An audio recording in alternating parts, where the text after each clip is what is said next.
Is DEI DONE? We'll talk about that in a moment, but first, it's September 19th, 2023, and these are your headlines.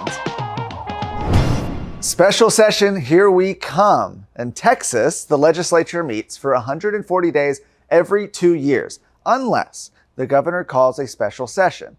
These can last up to 30 days at a time and are specifically on issues the governor chooses. With Governor Greg Abbott expected to call lawmakers back soon for a special session on school choice and education, one House member is asking him to expand that call to address priorities left unfinished during the regular session earlier this year.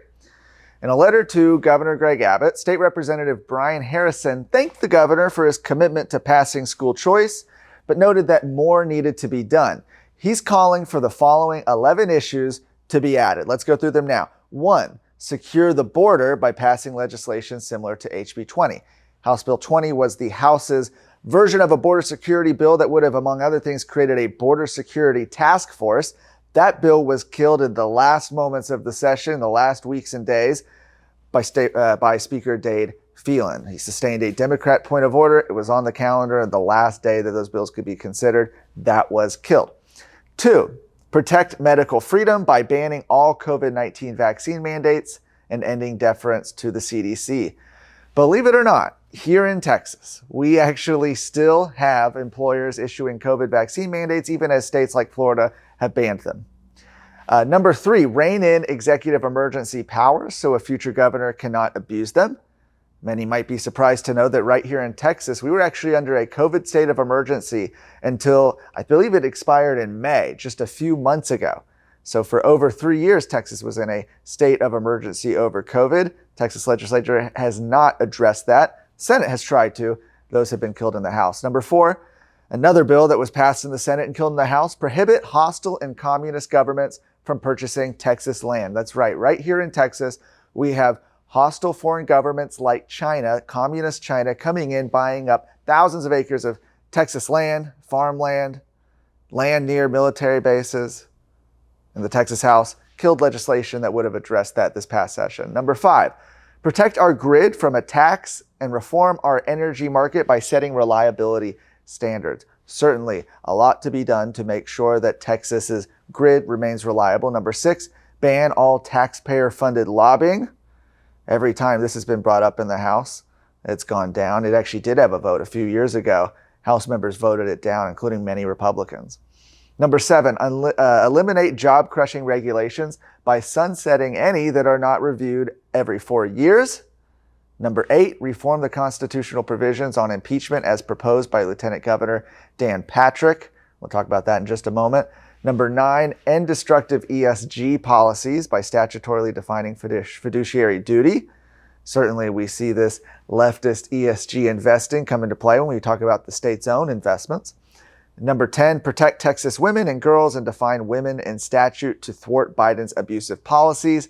And 11, establish a path to eliminate property taxes by requiring future surpluses be used to lower rates. A great list of 11, I'd say. Certainly 11 things that we should say probably should have been addressed during the regular session. And the major theme in all those is that for the most part, if you go back, most of those passed the Senate, they were killed in the House. Now, a special session is expected in October, and it's going to be one to keep a close eye on. We'll see what the governor ultimately adds to that special session call when he does in the weeks ahead. Lieutenant Governor Dan Patrick says House Speaker Dade Phelan should apologize to members after championing the impeachment of Attorney General Ken Paxton that was soundly rejected by the Texas Senate. Now, since Paxton was acquitted on Saturday of all impeachment charges, Patrick has been critical of the House-led process, blasting the House for rushing through the process and not following proper procedure and interviewing witnesses. In response, Phelan has accused Patrick of attacking the House for standing up to corruption. Oh, brother. In an interview on the Salcedo Storm podcast, you can hear that right here at Texas Scorecard, Patrick said Phelan should admit to members he was wrong rather than create a, quote, a new conspiracy to cover up their tracks. This is what Dan said. He said, quote, he just needs to be a man. He just needs to step up and say, look, we were wrong. We rushed this. This case fell because of our process, and all those Republicans who voted for this, who had their arms twisted to vote for it, they should say, You know what? I made a mistake, voters. I'm sorry I listened to the speaker. This was a rush to judgment. I was wrong. In the same interview, Dan Patrick also denied rumors that he had any influence in the outcome of the trial, saying that even if I attempted to suggest to one of them how they should vote, they'd throw me out the door. These are grown men and women. These are mature adults. It's an insult to them. He also called any suggestions to the contrary a conspiracy theory, referring to those pushing it as, quote, a bunch of losers who are crying now on their beer, saying, oh, well, it has to be someone else. We did our job. They did nothing. You can listen to that entire interview, as I mentioned, on the Salcedo Storm podcast here at Texas Scorecard. And this is just another data point illustrating the growing rift between the two chambers. If you watched or listened to the show yesterday, we talked about that growing difference between the House and Senate and how this impeachment fiasco is only the latest example of that coming to fruition. By the way, we're going to talk with Lieutenant Governor Dan Patrick tomorrow. I'll be posting that on my X. You can see that at bwaltons tomorrow evening. Check it out. Lastly, are Texas's universities actually getting rid of DEI policies? Texas A&M's Office of Risk, Ethics, and Compliance released a guidance sheet educating employees about the implementation of a state law preventing state universities, from promoting diversity, equity, and inclusion principles. Senate Bill 17 by State Senator Brandon Creighton bans Texas's public universities from establishing a DEI office, using DEI criteria in their hiring practices, or requiring employees or prospective employees to attend DEI training, something that a lot of conservative activists have been calling on the legislature to address. However, the restrictions do not apply to academic instruction, student organizations, student admissions, guest speakers, or scholarly research. Texas A&M now says hiring practices, quote, must be conducted in accordance with system and university policy, which has always been and continues to be that faculty members are hired based on merit.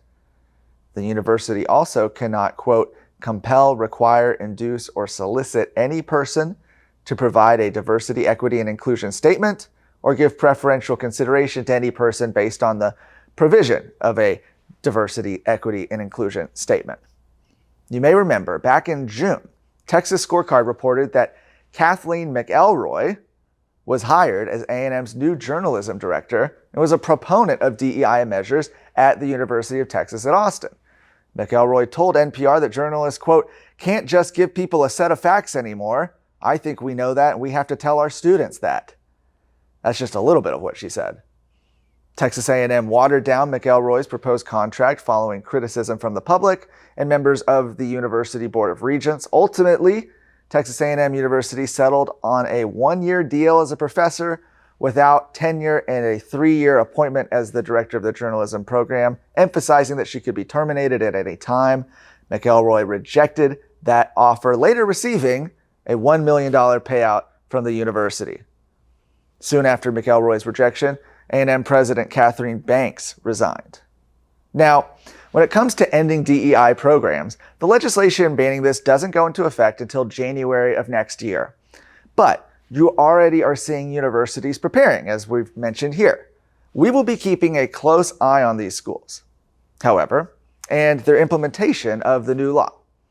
Unfortunately, when the legislature attempts to rein in bad behavior from other governmental groups, that result is often that they attempt to skirt the law. The critical race theory bans of a couple years ago come to mind. Names of departments get changed, employees get shuffled around. We'll continue reporting on this and other stories at texasscorecard.com. No ads, no paywalls, no government grants, and no corporate masters. Just real news for real Texans. This is Texas Scorecard.